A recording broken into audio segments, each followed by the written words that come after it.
Dosen Emeril Khan ketika berkuliah di ITB jadi saksi hidup putra Ridwan Kamil saat di kampus. Jadi saksi hidup putra Ridwan Kamil saat di kampus, dosen Emeril Khan bongkar abis sifat anak sang gubernur Jawa Barat.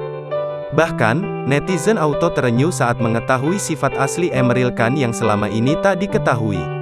Sudah kurang lebih seminggu putra sulung Ridwan Kamil, Emeril Khan yang hilang di Sungai Are, Swiss belum ditemukan.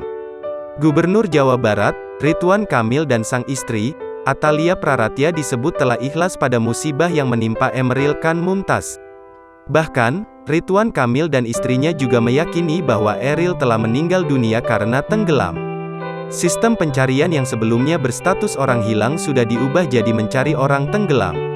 Tak hanya itu, MUI Jawa Barat juga ajak masyarakat untuk melakukan salat jenazah dengan cara salat gaib lantaran jenazah belum ditemukan.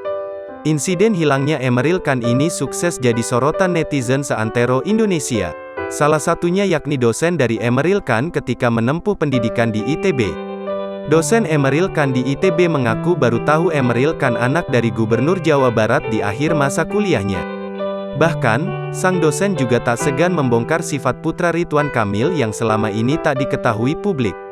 Menurutnya, sifat Emeril Khan sangat sederhana dan seperti mahasiswa lainnya meski berstatus anak gubernur.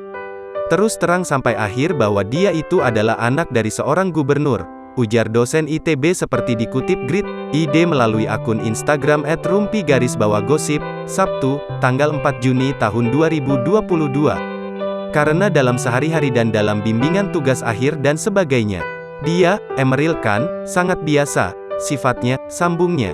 Ya wajar seperti tipikal para mahasiswa lainnya, pungkasnya. Sontak unggahan tersebut langsung dibanjiri komentar dari para netizen. Banyak netizen yang terenyuh dengan sifat Emeril Khan selama ini. Anak gubernur tampilannya sederhana seolah tidak ingin menunjukkan aku loh anak pejabat. Terkadang malah ada sekelas anak Pak RT atau Pak Kades gayanya udah ngalah-ngalahin pejabat RI 1, tulis salah satu netizen.